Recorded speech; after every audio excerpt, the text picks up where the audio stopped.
Let me welcome you to the Smokebox. Windows up, couple in rotation. Hot boxed out about 3 or 4 faces.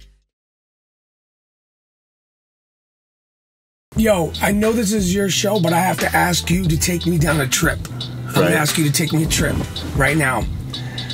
I hope you've never done this. I want you to walk me through Kill a Man all the way to the video. Did that? Here's my first question. Was it a beat first? Yeah. Was it actually, no. Concept? It was. Tell me everything. It was 3 different songs first. Give it to me. Give me the whole thing. It was 3 different songs first. I'm in heaven right now. And then Muggs came up with the beat that would become the main beat, right? As we were trying to come up with a concept or lyrics to it, Muggs was like, "Hey, what about the verse from this song?" And you know, at that point they were all demos, so we didn't give a fuck about deconstructing or anything like that. So I was like, all right, cool, let's try it. And the first piece worked. You know, and the two. Do you remember what the first piece was? The first 2 pieces that you know became Kill a Man were from a song called Trigger Happy. And it wasn't called Kill a Man. What year is this? This was 90, 89. You're fucking my brains something up. like that. And You're fucking my whole head up right now. You know, we put that verse on there, and that's where it had that break, how I could just kill a man, like at the very end.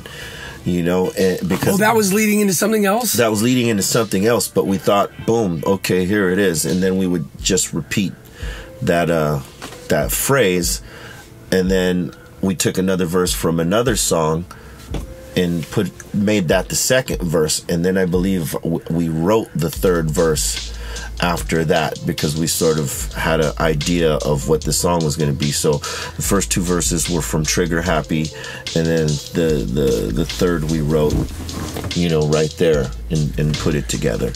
If I remember correctly, that's how that song came together. It was 3 different pieces that made that one.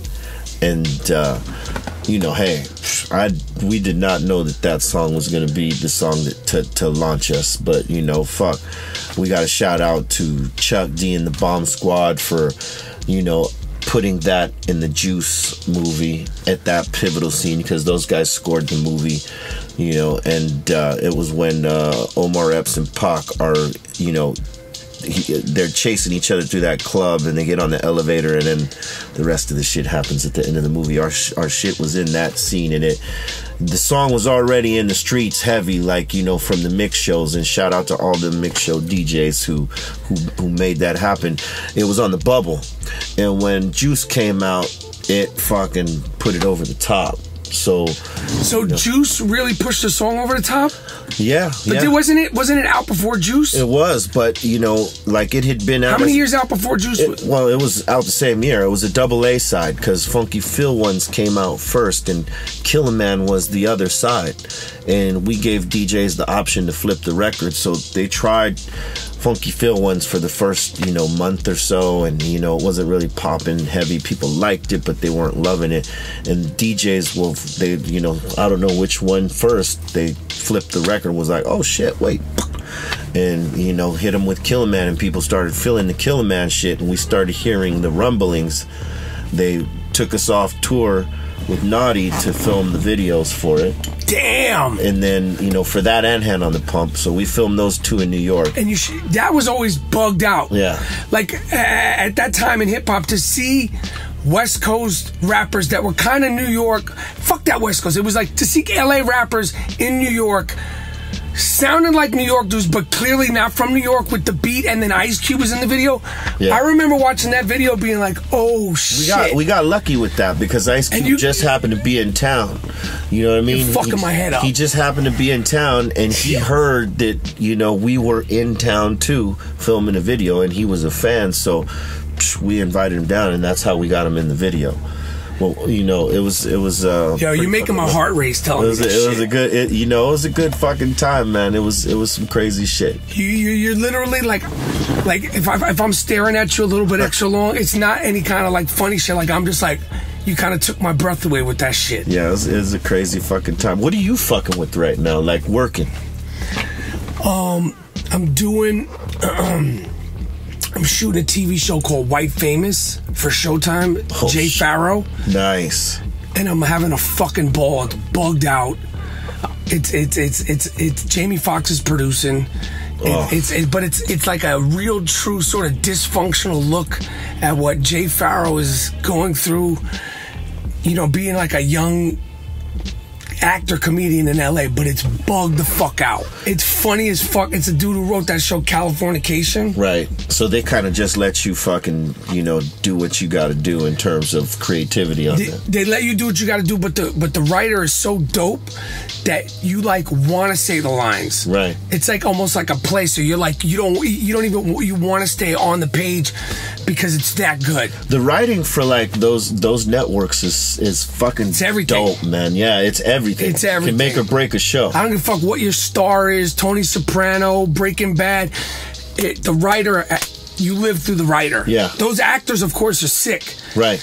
But only a great actor needs like Tony Soprano. You need great lines to fucking really make it pop. I mean, the whole thing. You don't have to name names. Have you ever done good verses on wax songs where you're like, like when you did a guest verse? Yeah, there's probably been a couple that hurt. It's hard. It's hard. You got to. It's a hard pill to swallow. Yeah, you got to kind of sort of ramp yourself up to really try to do the shit, because you're not that inspired. Right. But like when you got a great beat, you can fucking write to that shit, and I guess it's the same thing with bringing a character to life, right? Yeah. So it's cool. I'm doing that, and I'm doing the podcast, this is like, I feel like I'm in your podcast. This is like the illest fucking podcast ever. It's the stoniest. This is the stoniest. This is how I want my podcast to look. I got to come on yours. For sure, but I'm happy to be here rocking with you. Well, we'll trade off, man. I got to go on yours, man. I would love to come up there, man. I'm just gonna keep like dragging those songs and shit out, because like your hip hop shit, like there's so much shit that I'm interested in you, because your career has spanned so fucking long, and like you've evolved in like the Prophets of Rage shit. And I mean, there's like I don't even know. I'm talking in circles now, but I could just start like, okay, so like the first time you heard like that beat to Kill a Man, like you say you didn't know it was a hit, but like us as fans, we were like, I remember, like you're like, what the fuck is this shit? Yeah. And the horns, like when you heard those beats, were you like, what the fuck is this, or did you hear it grow? No, we were living with it, so we heard it growing. You know what I mean? When you live with it that long, you don't know how anyone else will respond to it. You know how you like it. You know what I'm saying? We knew it was fucking hard. We just didn't know whether the public was gonna fuck with it, because it's an aggressive song and it's talking about how I could just fucking kill a man, but who were you guys fucking with hard at the time? Like who were like Public Enemy? Public Enemy was like our shit. Was that a reference for you guys? It was. I'm sorry, I'm like interviewing shit. No, it was. I because they were like a big inspiration, because their production was different than anyone else's. They had a lot of breaks, bridges, and shit like that, like these crazy ass obscure sounds. And a lot of them, we heard them. A lot of them were fucking rock records too. So we dug on that. And then Flav and Chuck, the way they delivered songs in their back and forth, it wasn't necessarily like Run DMC. It was like a little bit. It was their own shit, and a little bit more colorful, if you will, just because their voices contrast. Fucking my whole brain up. So we were pretty much Public Enemy in terms of sound wise, just inside out. That makes sense. You know what I mean? So they were like one of the big influences, and KRS-One. That's dope. He was always been one of my big inspirations and influences and teachers from a distance. You know what I'm saying? When was the first time you met KRS-One? Man, I don't know. That was probably probably 91, somewhere 91. And what was that like? It was meeting your idol. Like that fucking, remember the Mean Joe Green commercial? The kid fucking gets the towel. I was the kid getting into the fucking thanks Mean Joe. You're fucking me up, man. That was meeting KRS-One right Thanks, there. Chris Parker. You fucked my head up. Yeah, man. It's like that. How about you? Like, because you were a big hip hop fan and you were exposed to, a lot of hip hop heads, I'll tell you a couple of stories.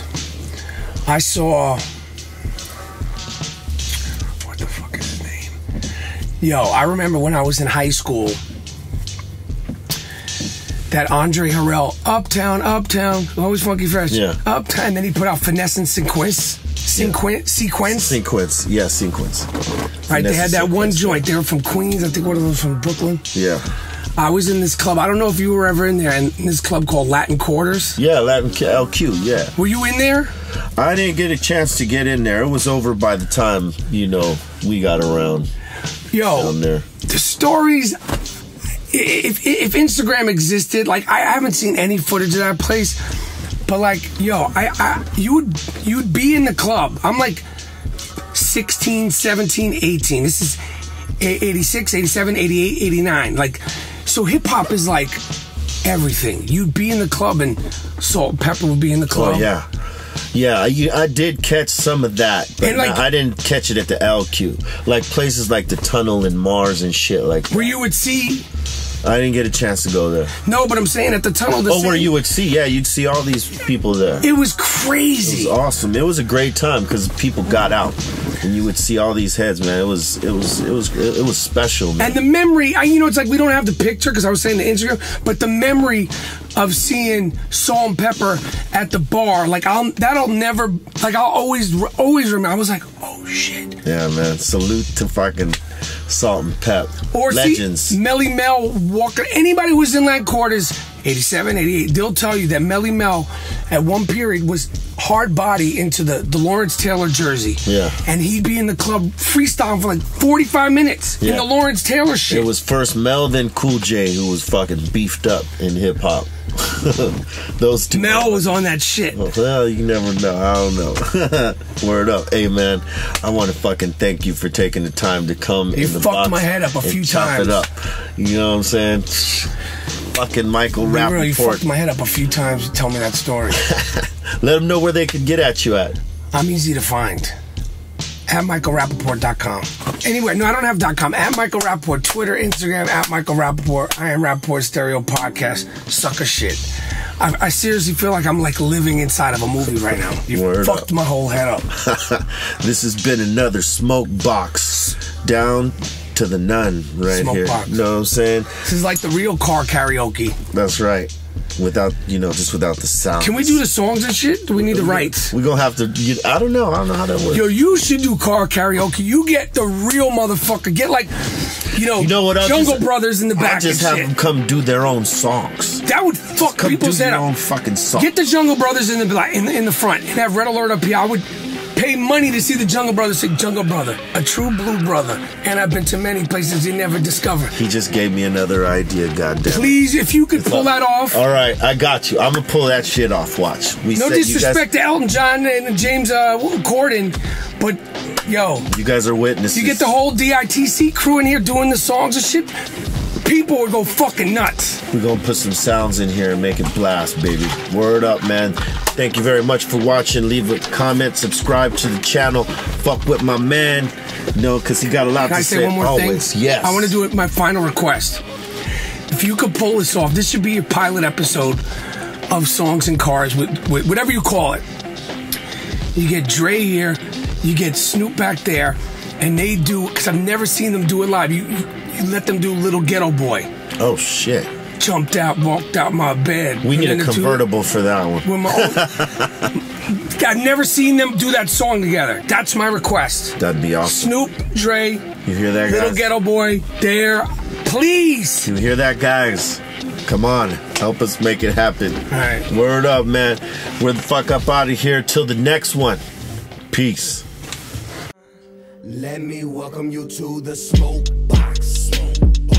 Windows up, couple in rotation. Hot boxed out about 3 or 4